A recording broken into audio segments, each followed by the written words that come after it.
19 सितंबर 2026 से मेरा ज्योतिष का एक कोर्स ज्योतिष अलंकार बाय आचार्य निखिल दत्याल स्टार्ट हो रहा है। जो लोग ज्योतिष को बृहद तरीके से जानना चाहते हैं, बेसिक तरीके से जानना चाहते हैं और ज्योतिष में अपने बेसिक्स को बहुत स्ट्रांग करना चाहते हैं, क्योंकि बिना बेसिक्स के ज्योतिष नहीं की जा सकती, उनके लिए कोर्स बहुत अनिवार्य है। बहुत विस्तृत कोर्स मैंने बनाया है। जो लोग इंटरेस्टेड हैं ज्योतिष सीखने में ऑनलाइन मेरे द्वारा, वो इस नंबर 9211790270 इस नंबर पर व्हाट्सएप कर दें। आपको डिटेल भेज दी जाएगी पीडीएफ के द्वारा। तो जो लोग उस डिटेल में दी गई जो भी जानकारी है उसमें इंटरेस्टेड होंगे, वो कोर्स को ज्वाइन कर सकते हैं। ओम गणेशाय नमः। ओम नमः शिवाय। मैं निखिल ज्योतिष आचार्य आप सभी का मेरे चैनल पर पुनः स्वागत करता हूं। आशा करता हूं कि आप सभी स्वस्थ होंगे। महादेव की कृपा आप सभी पर सदैव बनी रहे। ये वीडियो मिथुन यानी कि जमिनाई के लिए बहुत विशेष है, क्योंकि वीडियो है सितंबर 2026 के मासिक राशिफल के बारे में। एक कहावत है कि life isn't about finding yourself, life is about creating yourself। और अगर इस महीने की बात करें तो ये जो महीना है इस लाइन के साथ पूरी तरह से खरा उतरता है। जुलाई का महीना, अगस्त का महीना, ये थोड़ा आपके लिए डामाडोल रहा होगा।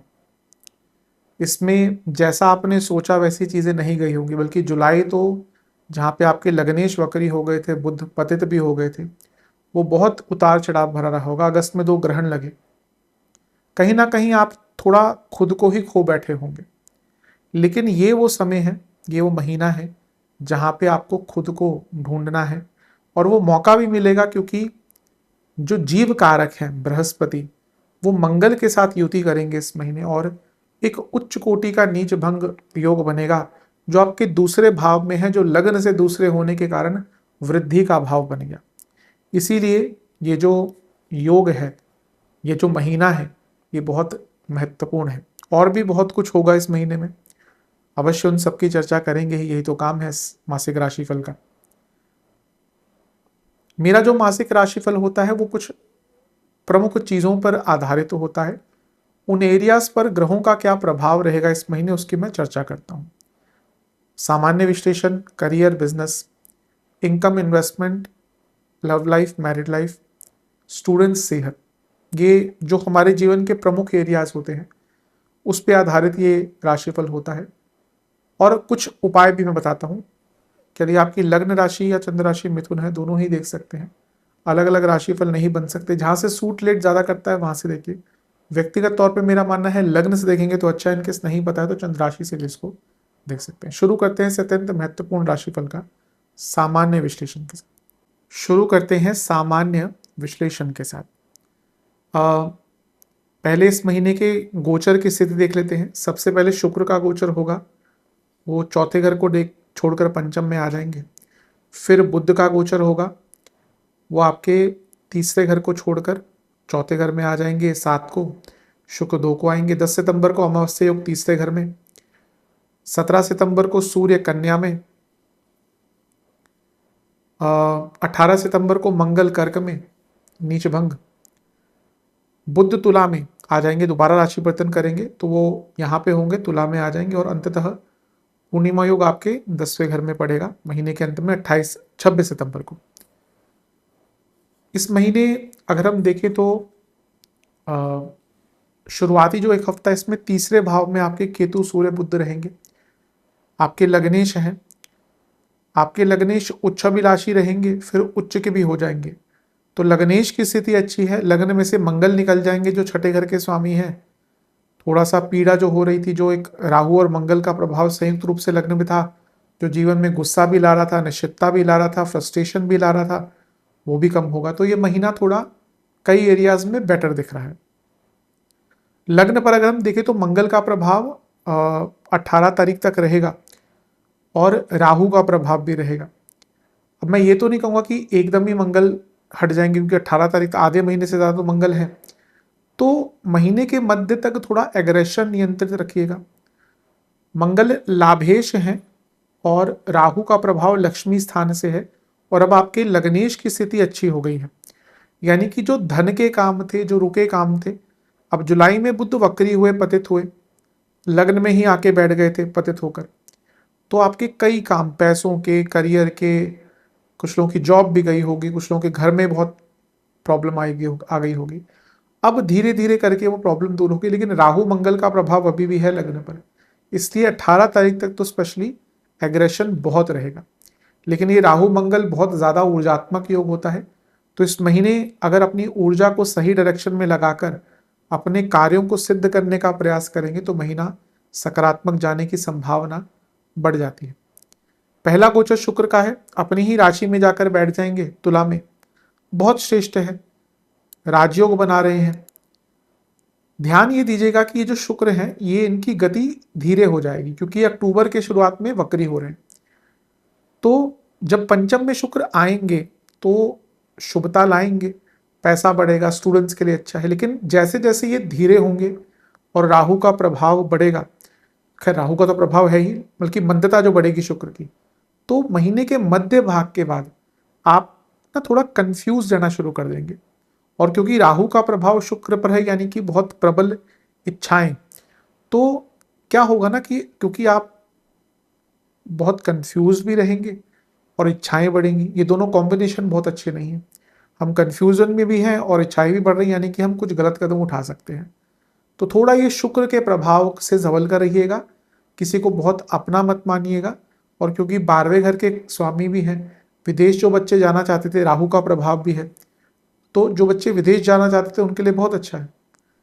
लेकिन शुक्र, राहु और 12वां घर इतने खर्चे कर देंगे जो बाद में सोचेंगे मैंने कहाँ खर्चा कर दिया।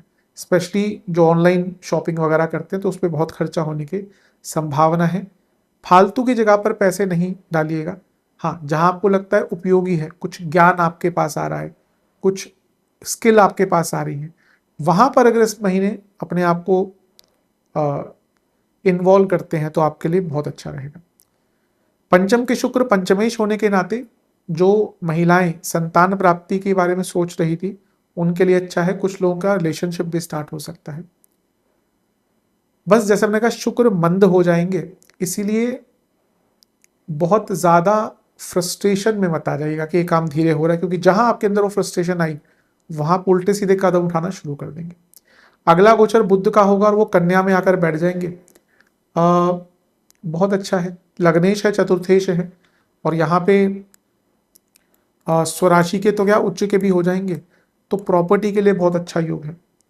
यहाँ पे कुछ टाइम तक मंगल की दृष्टि भी रहेगी उन पर, तो मंगल लाभेश है, बुध चतुर्थेश है, बुध लग्नेश है, और मंगल छठे घर के स्वामी। कोई प्रॉपर्टी लेनी है ले सकते हैं, उसका पेपर वर्क कराना है, बहुत अच्छा टाइम है। लेकिन यहाँ पे वो वक्री शनि से दृष्ट है, ठीक है। तो लग्नेश वक्री ग्रह के चपेट में आ गए तो कार्यों में मंदता आनी शुरू होगी। ये महीना जहां सकारात्मक है वहीं मंदता भी इस महीने बहुत देखने को मिलेगी, इसमें कोई दो राय नहीं। शनि क्योंकि अष्टमेश है और बुध मोक्ष त्रिकोण में बैठे हैं, तो कहीं ना कहीं ये महीना आत्ममंथन का है। देख के सोचिएगा, बैठिएगा, अपनी प्रायोरिटी सेट करिएगा कि इस महीने किन किन एरियाज में मुझे फोकस करना है, अपनी ऊर्जा खराब नहीं करनी। इसके बाद अमावस्या योग पड़ेगा आपके तीसरे घर में 10 सितंबर को, बहुत अच्छा है, क्योंकि तीसरे घर में अमावस्या योग का पड़ना यानी कि थोड़ा रिस्क टेकिंग कैपेबिलिटी। व्यक्ति सोचता है कि मैं कुछ अलग कर पाऊँ, कुछ अलग डिसीजन ले सकूँ, थोड़ी हिम्मत भी आती है। तो तीसरे घर का जो अमावस्या योग है वो कोई बुरा नहीं होता, बस कभी कभी अति उत्सुकता ज़्यादा आ जाती है, क्योंकि लग्न में मंगल है तो ये ऊर्जा का बहुत ज़्यादा भंडार है। तीसरे घर में जब अमावस्या योग भी पड़ गया तो व्यक्ति सोचता है कि मैं जो भी करूँगा उसमें मुझे सफलता ही मिलेगी, और इसमें क्या होता है वो प्रोज एंड कॉन्स जो है वो नहीं समझ पाता। तो अति उत्सुकता से बच जाइएगा, वरना तो अमावस्या योग अच्छा है। फिर सूर्य आ जाएंगे कन्या में, बुध आदित्य योग बनेगा, ठीक है, बहुत अच्छा है। सूर्य चौथे से 12वें के स्वामी हैं, अगर प्रॉपर्टी कोई बेचना चाहते हैं बहुत अच्छा टाइम है। लेकिन ये सूर्य पर वक्री शनि की दृष्टि है, पिता पुत्र संबंध हो, बॉसेस से संबंध हो, अथॉरिटी से प्रॉब्लम हो, सरकार से कोई प्रॉब्लम हो, वो यहाँ पर आ सकती है। घर में चोरी, वाहन चोरी, इन सब का योग भी यहाँ पर आपका बन जाता है, तो थोड़ा सा अटेंटिव रहे इस टाइम पे। सूर्य शनि का प्रभाव चौथे घर में, ये घर में लड़ाई, और मंगल का भी प्रभाव है ही, तो ये घर में, खैर मंगल का एक दिन रहेगा, लेकिन सूर्य के गोचर के आसपास घर में बहुत बड़े लड़ाई झगड़े हो सकते हैं। इमोशनल बहुत वल्नरेबल टाइम रहेगा ये। इसके बाद मंगल का गोचर होगा कर्क में, ये महीने का सबसे महत्वपूर्ण गोचर है, क्योंकि नीच भंग बन रहा है 18 साल बाद ऐसा, जहां पर मंगल का नीच भंग गुरु से हो रहा है।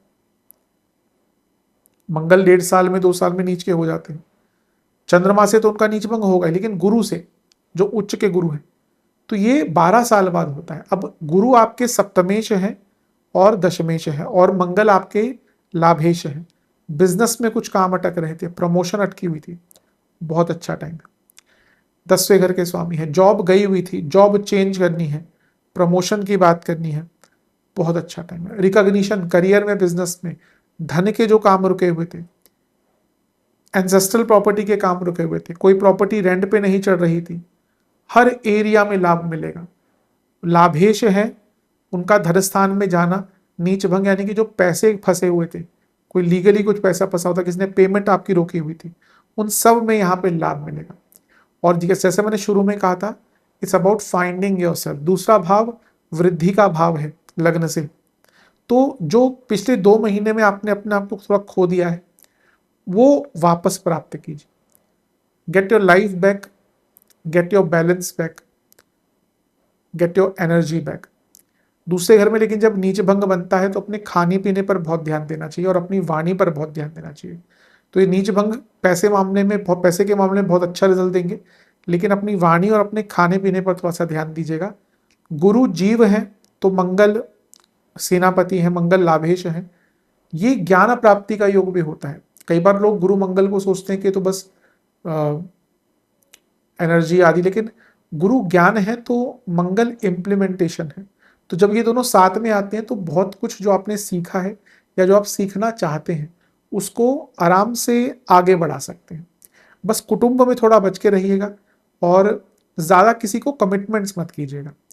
इसके बाद सूर्य का गोचर होगा, बुध का गोचर होगा तुला में, दोबारा वो गोचर करेंगे इस महीने, इनकी सामान्य गति है ये, तो पंचम भाव में जाकर बैठ जाएंगे।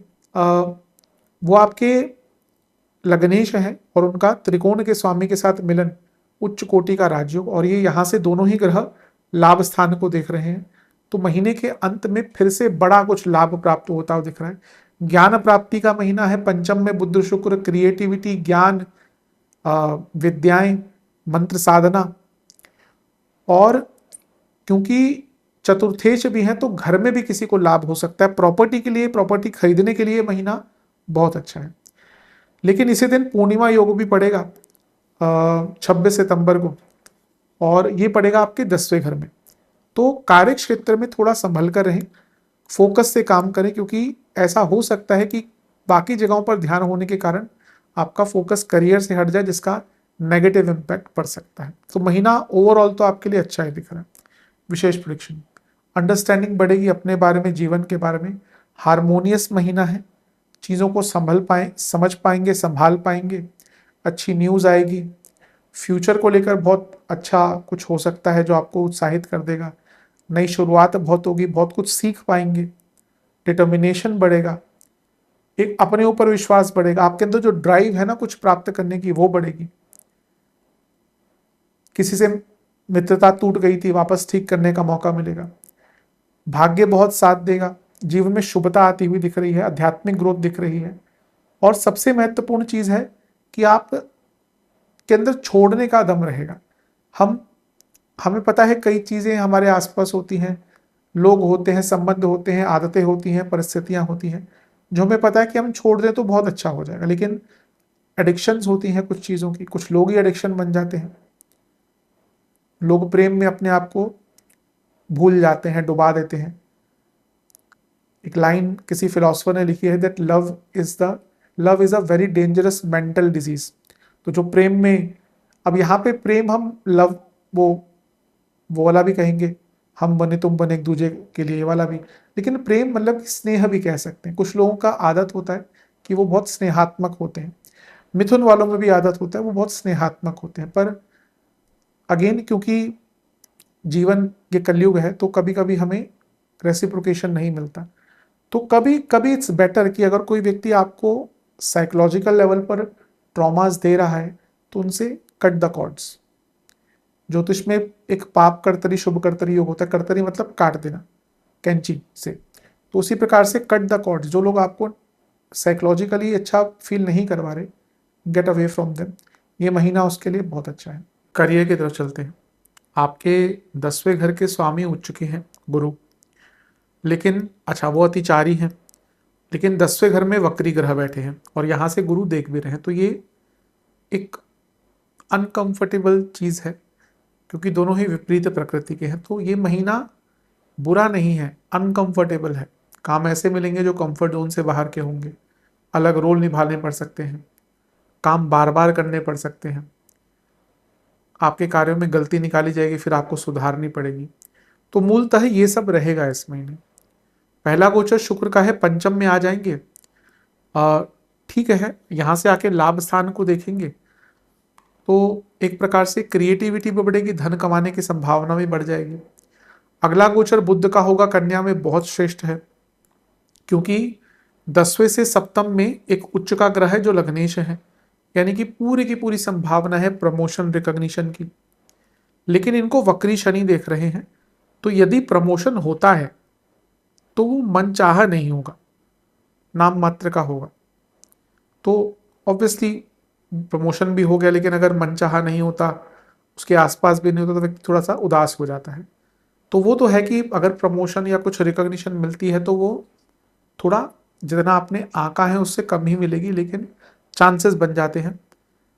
वक्री शनि अष्टमेश है और बुध लग्नेश है, ठीक है। तो जब इनका समसप्तक योग हुआ ना, तो जैसे मैंने शुरू में ही कहा था, इस महीने कार्य थोड़े कंफर्ट जोन से बाहर करने पड़ेंगे, तो उसके लिए तैयार रहिएगा। 10 सितंबर को अमावस्या योग पड़ेगा यहाँ पर, जब चंद्रमा भी यहीं पे होंगे, और क्योंकि यहाँ से सारे ग्रहों का प्रभाव नवम पर होगा, कुछ डिपार्टमेंटल चेंजेस हो सकते हैं, लेकिन बॉसेस से मतभेद यहाँ से शुरू होंगे क्योंकि आपके अंदर थोड़ी ऊर्जा ज़्यादा आ जाएगी, आप थोड़ा ज़्यादा अपने आप को इम्पोज करना शुरू कर देंगे और उसके कारण प्रॉब्लम्स बढ़ सकती हैं। इसके बाद सूर्य कन्या में आएंगे, हाँ ये होगा 17 तारीख को। बुध आदित्य योग बना, तो दोनों ही मिलकर 10वें घर को देखेंगे। बौद्धिक क्षमता, कार्यकुशलता बढ़ेगी, लेकिन शनि सूर्य का समसप्तक आना, यानी कि बॉसेस से मतभेद हो सकते हैं, मैनेजमेंट से मतभेद हो सकते हैं, उससे बचना है। इसके बाद 18 सितंबर को कर्क में होगा नीच भंग राजयोग। ये बहुत श्रेष्ठ योग है उनके लिए जिनकी जॉब नहीं लग रही थी, मतलब कि जा चुकी थी। कई लोगों के ले ऑफ्स भी हुए होंगे, मिथुन वालों के रिसेंटली 2-3 महीने में। तो अगर जॉब चली गई थी, क्योंकि अर्थ त्रिकोण में है, इसमें एक 10वें घर के स्वामी हैं जो लाभेश के साथ बैठ गए, तो अपने आप में अगर नीच भंग नहीं भी होता तो भी ये योग जॉब लगने का है। लेकिन क्योंकि धन स्थान में है और नीच भंग भी बन रहा है, तो जो लोग जॉब चेंज करना चाह रहे थे, नई जॉब ढूंढ रहे थे, या जो लोग घर में खाली बैठे थे, जॉब नहीं थी, उनके लिए सितंबर का महीना 18 सितंबर के आसपास बहुत श्रेष्ठ है। इसके बाद 26 सितंबर को बुध आएंगे तुला में। यहाँ पे लग्नेश और शुक्र की युति हुई और दोनों ही लाभ स्थानों को देख रहे हैं। महीने के अंत में कोई इच्छा की पूर्ति होती हुई दिख रही है, करियर के हिसाब से, कार्य क्षेत्र के हिसाब से कुछ पैसा बढ़ता हुआ दिख रहा है, कुछ एक्स्ट्रा पैसा आता हुआ दिख रहा है। पूर्णिमा योग 10वें घर में बनेगा, तो क्योंकि 10वां घर है और शनि यहाँ पे वक्री है, तो पहला तो कि 26 तारीख के 2-3 दिन बाद, 2-3 दिन पहले मन नहीं लगेगा और गलतियां होने की संभावना बहुत बढ़ जाती है। तो ये पूर्णिमा योग से थोड़ा सा बच के रहे। महीना ओवरऑल मेरे हिसाब से अच्छा है। विशेष प्रेक्षण, अपनी पर्सनल ग्रोथ, प्रोफेशनल ग्रोथ पर फोकस करें, स्किल बढ़ाएं, सेल्फ डिसिप्लिन में रहें और कोलैबोरेट करें, एक अच्छा माहौल बनाने की कोशिश करें। चेंजेस आएंगे, जैसे मैंने शुरू में ही कहा, उनको एम्ब्रेस कीजिए और पर्पस ढूंढिए कहीं ना कहीं बिजनेस, अपने कार्य क्षेत्र में। अडेप्टेबल रहना पड़ेगा, कॉन्टिन्यूसली आपको लर्न करना पड़ेगा। मैं फिर से कहूँगा, अच्छे रिलेशनशिप बनाइए कार्य क्षेत्र में, वो इस महीने भी काम आएंगे, आगे चलकर भी काम करेंगे। कुछ लोगों को सपोर्ट कीजिए, वहाँ से सपोर्ट आपको प्राप्त होगा। थोड़ा डिवोटेड रहिए करियर में, स्पेशली अंतिम भाग में, और अपनी वैल्यू बनाइए। अपना आपका नाम बन जाता है ना, तो फिर आपकी पहचान बन जाती है, तो फिर आपको आगे बढ़ने का मौका मिलता ही है। एक ऑफिस में आप देखेंगे कई लोग काम कर रहे होते हैं, लेकिन 2-3 लोग होते हैं जो जो भी बॉसेस होते हैं ना, उनके गो टू मैन होते हैं, क्योंकि उन्होंने अपनी एक पहचान ऐसी बना ली। ठीक है, उसके लिए उनको हार्ड वर्क करना पड़ा, लेकिन उनको उनका लाभ भी मिलता है। मैं ये नहीं कह रहा आप वैसे ही बन जाइए, लेकिन कहीं ना कहीं now you need to work on improving your value in the career.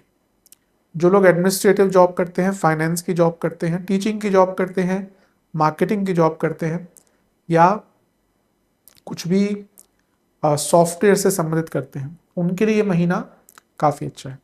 चलते हैं बिजनेस की तरफ।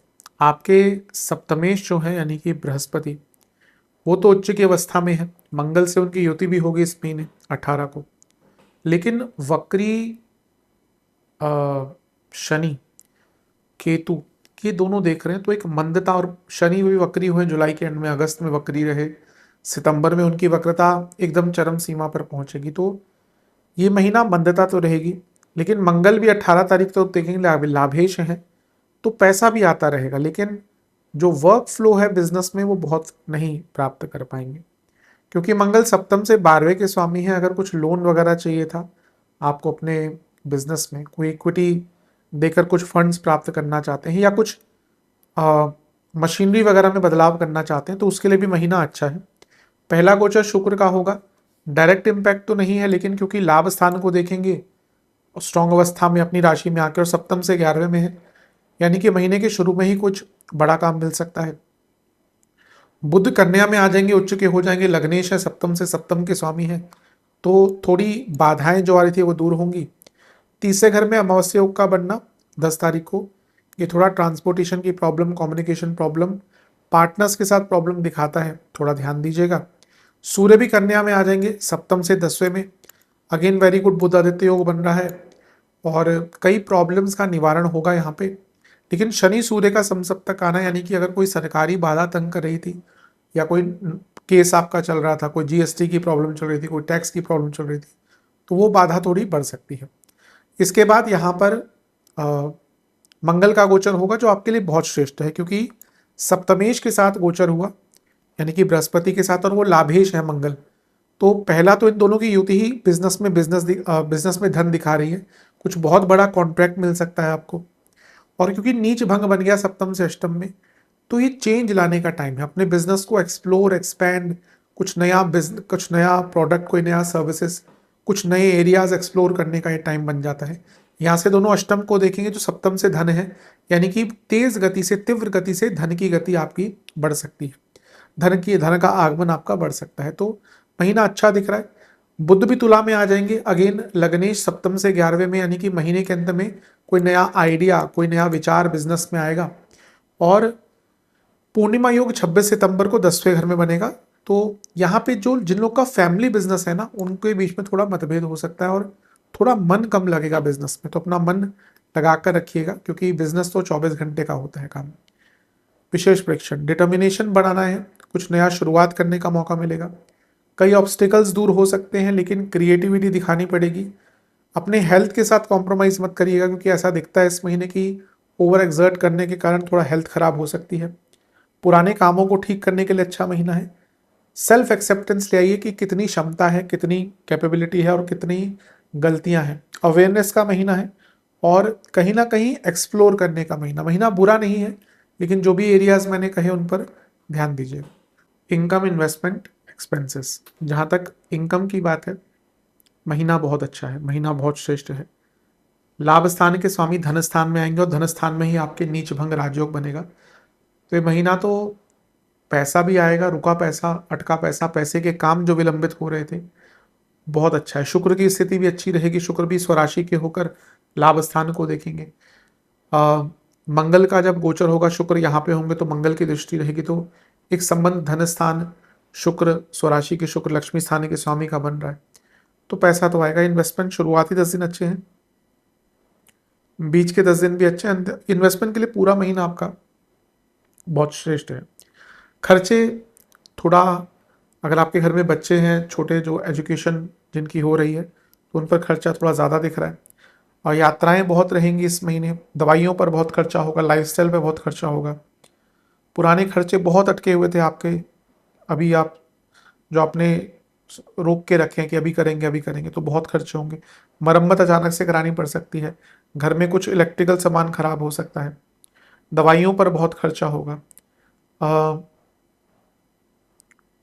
घर के किसी सदस्य पर, स्पेशली उनके मेडिकल एक्सपेंसेस पर, और अपने लाइफ पार्टनर के लिए भी आप कुछ स्पेशल करेंगे इस महीने, तो ऑब्वियसली उस पर भी खर्चा होगा। ऐसा नहीं कहूँगा कि अनियंत्रित है खर्चा, लेकिन खर्चे तो हैं, थोड़े इन सब एरियाज पर खर्चा आपका होता हुआ दिख रहा है। चलते हैं लव एंड रिलेशनशिप की तरफ। नो कॉन्टैक्ट सिचुएशन, आगे बढ़िए। अगर बातचीत नहीं हो रही, बहुत टाइम से नहीं हो रही, अब आगे बढ़िए। ठीक है, अगर कोई प्रेम संबंध में रहा है और नहीं बातचीत हो रही, चीज़ें खराब हो चुकी हैं, तो अवश्य बहुत इजी तो नहीं रहता, लेकिन कभी कभी we have to be practical, हमें आगे बढ़ना चाहिए। ये महीना वैसा ही है, अगर महीने के अंत तक भी कुछ नहीं हो रहा ना, तो मत वेट करिए। Sometimes it's better to move on. कभी कभी एक व्यक्ति का जीवन में, आपके जीवन में जो रोल है वो कुछ समय का ही होता है, फिर वो आगे बढ़ जाते हैं और आपको भी आगे बढ़ना चाहिए। तो मेरे हिसाब से it's time to move on. नए रिलेशनशिप के चांसेस हैं, लेकिन थोड़ी अति उत्सुकता दिख रही है, जिसके कारण बनती बनती बात खराब हो सकती है, लेकिन नए रिलेशनशिप के चांसेस हैं। पंचम में महीने के शुरुआती ही भाग में 2 तारीख को शुक्र आ जाएंगे, स्वराशि के हैं, कारक भी है रिलेशनशिप के, बहुत श्रेष्ठ है, बहुत अच्छा है। इसके बाद, बल्कि यहाँ से तो क्योंकि शुक्र की हम बात करें, जो लोग रिलेशनशिप से विवाह की तरफ बढ़ना चाहते हैं, very good month to discuss. इसके बाद बुध कन्या में आ जाएंगे, अच्छा है, लग्नेश है, अच्छी स्थिति में है, इमोशनल वेलनेस। 10 को जब अमावस्या योग पड़ेगा तीसरे घर में, तो यहाँ पे बहस हो सकती है, तो थोड़ा मौन व्रत धर ले, यहाँ पे थोड़ा कम बोले। सूर्य का कन्या में आना, कि ऐसा तो कोई बहुत डायरेक्टली बुरा नहीं है, क्योंकि पंचम से कुछ प्रभाव नहीं है, लेकिन क्योंकि ये इमोशंस का भाव है और इस पे वक्री शनि की दृष्टि है और यहाँ पे सूर्य आगे, तो ईगो क्लैशेस होंगे 17 तारीख के आसपास। 18 को मंगल का कर्क में आना वैसे ठीक है, लेकिन क्योंकि उनकी एक दृष्टि पंचम पर है और वो छठे घर के स्वामी है, तो लड़ाई झगड़े बढ़ सकते हैं इस डेट के आसपास। फिर बुध तुला में आ जाएंगे, अगेन लग्न के स्वामी है, सप्तम से सप्तम के स्वामी है, तो 26 तारीख का समय, महीने का अंत का समय, again for future discussions, for future planning और मैरिज से संबंधित बातचीत को आगे बढ़ाने के लिए बहुत अच्छा है। शनि के साथ चंद्रमा होंगे पूर्णिमा योग में महीने के इसी 26 तारीख को, तो थोड़ा फैमिली वालों का इन्वॉल्वमेंट, फैमिली वालों का मतलब कि छिटाकशी मत कीजिएगा। कभी कभी क्या होता है ना, मजाक में आपने अपने पार्टनर के दोस्त के बारे में, फैमिली के बारे में कुछ बोल दिया, आपकी तरफ से मजाक था, उनको लग गया, क्योंकि ये सेंसिटिव टाइम होता है, तो यहाँ पे इनसे बचिएगा। विशेष प्रिडिक्शंस, कुछ हो रहा है आपके बीच में प्रॉब्लम, तो खुद माफ़ी मांग लीजिए और आगे बढ़िए। ईगो कभी कभी कम करना चाहिए। हाँ, अगर सामने वाले व्यक्ति की गलती ज़्यादा है, तो क्योंकि सेल्फ रिस्पेक्ट भी यहाँ पे आ जाती है कभी कभी, लेकिन अगर केवल ईगो वाली बात है तो उसको बोलकर आगे बढ़िए। बाउंड्रीज सेट कीजिए, अपने पार्टनर की भी और लोगों की भी। कभी कभी ये प्रॉब्लम भी होती है पार्टनर्स के बीच में, दैट उनकी बाउंड्रीज क्लियर नहीं होती और फिर बाद में ये चीज़ दिक्कत देती है। विवाह के लिए, आगे बढ़ने के लिए महीना अच्छा है। मंगल शुक्र का प्रभाव है, तो there will be spark, but क्योंकि चौथे भाव पर वक्री शनि की दृष्टि रहेगी पूरे महीने, बल्कि बहुत टाइम तक, तो इमोशनल अवेलेबिलिटी, इमोशनल अटैचमेंट थोड़ा सा कम रहता है। मिथुन वालों की प्रॉब्लम क्या है कि एक दिन तो इनको अगर कोई व्यक्ति पसंद आ गया ना, उसी दिन मैरिज का प्लान बना लेंगे। 2 दिन बाद इनको लगेगा कि मेरा दिमाग खराब हो गया, मैं किस व्यक्ति के पास जा रहा हूँ या जा रही हूँ। ये द्विस्वभाव वालों, मतलब कि द्विस्वभाव वालों की लव लाइफ ही ऐसी होती है। वो उनको 2 दिन एक व्यक्ति बहुत प्यारा लगता है, 2 दिन बाद लगता है कि इससे घटिया इंसान कोई नहीं है, फिर 2 दिन तो बाद दोबारा लगेगा कि ये तो मेरे जन्मों जन्मों का साथी है। तो भाई इनके साथ, अब क्योंकि हम मिथुन की बात कर रहे हैं तो आपने कई बार अनुभव किया होगा, लेकिन हाँ, ये महीना है कि जहाँ पे आपको थोड़ा सेटल करना पड़ेगा, थोड़ा कॉम्प्रोमाइज़ करना पड़ेगा। पुराने बैगेज को छोड़कर आगे बढ़िए। रिलेशनशिप में बहुत कुछ होता है, आकर्षण भी है, फिजिकल इंटीमेसी भी है, लेकिन कुछ बेसिक चीज़ें होनी चाहिए जिसमें मेरे हिसाब से रिस्पेक्ट, म्यूचुअल एडमिरेशन और एक दूसरे की तरफ इमोशनल अवेलेबिलिटी। आई थिंक ये दो तीन चीज़ें हैं जो अगर ठीक हैं, बाकी सब कुछ ऊपर नीचे चल जाता है। तो इन सब पर काम कीजिए। थोड़ा बुरा तो नहीं कहूँगा, लेकिन थोड़ा उतार चढ़ाव तो है। चलते हैं वैवाहिक जीवन की तरफ। देखिए, सप्तमेश तो आपके उच्च के हैं, लेकिन सप्तम भाव को अगर हम देखें, शनि की दृष्टि जो वक्री है और अष्टमेश है, अनिश्चितता भी लेके आते हैं, दूरियां भी लेके आते हैं। सप्तम पर केतु का प्रभाव भी रहेगा और 18 तारीख तक मंगल का प्रभाव भी रहेगा। मंगल छठे घर के स्वामी है। इजी महीना तो नहीं है। जिनका बहुत प्रॉब्लम चल रहा था, they can may be go for legal separation, क्योंकि छठे घर के स्वामी मंगल देख रहे हैं, शनि का प्रभाव है, केतु का प्रभाव है। तो जिनका ऑलरेडी प्रॉब्लम बहुत चल रही है, उनको कोई बहुत रिलीफ नहीं मिलता दिख रहा। लेकिन हाँ, जिनकी मैरिड लाइफ में छोटी मोटी प्रॉब्लम्स हैं, क्योंकि शुक्र का बदलाव हो रहा है 2 तारीख को ही, सप्तम से 11वें में आ जाएंगे, कारक भी हैं, तो थोड़ा बेटरमेंट रहेगा। ये उन्हीं के लिए जिनके बीच में थोड़ा बहुत मनमुटाव हुआ था। बुध कन्या में आ जाएंगे, ये भी ठीक है, लेकिन क्योंकि यहाँ पे अगर हम देखें तो इन पर वक्री शनि का प्रभाव है, इन लॉस के कारण प्रॉब्लम हो सकती है और किसी और व्यक्ति के कारण आप दोनों के बीच में मतभेद हो सकते हैं। 10 तारीख को अमावस्या योग पड़ेगा तीसरे घर में, कम बोलिएगा। 10 तारीख से 2-3 दिन उधर कम बोलिएगा। 17 तारीख को सूर्य कन्या में होंगे, चौथे घर में। यहाँ पे इन लॉस के कारण प्रॉब्लम, इन लॉस और ईगो के कारण प्रॉब्लम हो सकती है। मंगल कर्क में चले जाएंगे 18 तारीख को, नीच भंग बना। अब ये कई एरियाज में अच्छा रहेगा, लेकिन मैं हमेशा कहता हूँ दूसरे घर का मंगल मंगल दोष होता है, तो सप्तम से अष्टम में मंगल दोष का होना प्रॉब्लम दिखाता है, प्रॉब्लम बनाता है, प्रॉब्लम इंडिकेट करता है। तो ये अपने आप में दिखा रहा है कि यहाँ पे अचानक से लड़ाई झगड़े, अचानक से इश्यूज सप्तमेश के साथ भी बैठ गए तो बहुत एग्रेशन दिखाता है। यहाँ पे मंगल की दृष्टि शुक्र पर भी है, तो आई थिंक ये नीच भंग पैसे के मामले में बहुत अच्छा रिजल्ट दे रहा है। मैरिड लाइफ में कुछ बहुत अच्छा रिजल्ट नहीं मिलेगा इसका। बुध का एक और गोचर होगा, तुला के साथ आकर बैठ जाए, तुला में बैठ जाएंगे शुक्र के साथ। ठीक है, थोड़ी अंडरस्टैंडिंग 26 तारीख के आसपास पड़ेगी, लेकिन इसी दिन पूर्णिमा योग पर 10वें घर में शनि चंद्रमा की युति होगी। वर्क का स्ट्रेस अपने पर्सनल स्ट्रेस के साथ इंक्लूड मत कर लीजिएगा, मिक्स मत कर लीजिएगा, वरना बहुत दिक्कत होगी। विशेष परीक्षण, मन बहुत विचलित रहेगा, आपको बदलाव करने पड़ेंगे। इंग्लिश में एक लाइन है, रीड बिटवीन द लाइन्स। तो आपके पार्टनर क्या कह रहे हैं उससे ज़्यादा समझिए वो क्या नहीं कह रहे हैं, ये समझने का प्रयत्न कीजिए। पीसफुल एनवायरनमेंट रखिए और उसके लिए आपको भी एफर्ट लगाने पड़ेंगे। कभी कभी क्या होता है, व्यक्ति को लगता है सामने वाला व्यक्ति सारा एफर्ट लगाए, जो गलत है। कई सत्य सामने आएंगे। सोल कनेक्शन, कभी कभी लगेगा कि चीज़ें हो रही हैं ठीक, लेकिन फिर अचानक से सब कुछ बिगड़ जाएगा। और ऐसा भी लगता है आप में से कोई या दोनों ही पुरानी बातों पर बहुत बैठे हैं ना, कि तब ये किया था, तब तुमने वो किया था। आई थिंक थोड़ा इससे निकलने की कोशिश कीजिए, अपने मन को शांत कीजिए और थोड़ा रियलिटी के पास आइए। कभी कभी वास्तविकता से बहुत दूर चले जाना किसी भी संबंध को खराब कर सकता है, तो वैसा यहाँ पे भी दिख रहा है। स्टूडेंट्स, एग्जाम से स्टार्ट करें, शुरुआती 10 दिन बहुत इमेच्योरिटी दिख रही है, बहुत इमेच्योरिटी के कारण दिक्कत आ सकती है। बीच के 10 दिन पूरा अस्त व्यस्त रहेगा, अंडर कॉन्फिडेंट, ओवर कॉन्फिडेंट और परिस्थितियां आपके विरुद्ध। अंतिम 10 दिन अच्छे। वैसे बात करें स्टूडेंट्स की, पंचम में शुक्र आ रहे हैं, वैसे तो पंचमेश है, लेकिन पंचम में शुक्र का आना यानी कि प्रेम, मोहब्बत, आकर्षण, इन सब के तरफ ध्यान भटकना। बुध का गोचर कन्या में बहुत अच्छा होगा 7 तारीख को। तीसरे घर में जो अमावस्या पड़ रही है, यहाँ से थोड़ा कॉन्फिडेंस शेकन अप हो सकता है, कम्युनिकेशन की प्रॉब्लम आ सकती है। 17 को सूर्य का भी कन्या में आना बहुत अच्छा रहेगा, बुध आदित्य योग बनेगा। और अंततः 18 सितंबर को मंगल का भी आना यहाँ पर नीच भंग योग बनाकर पंचम को देखना, यानी कि आपके कई अटके हुए काम बन सकते हैं।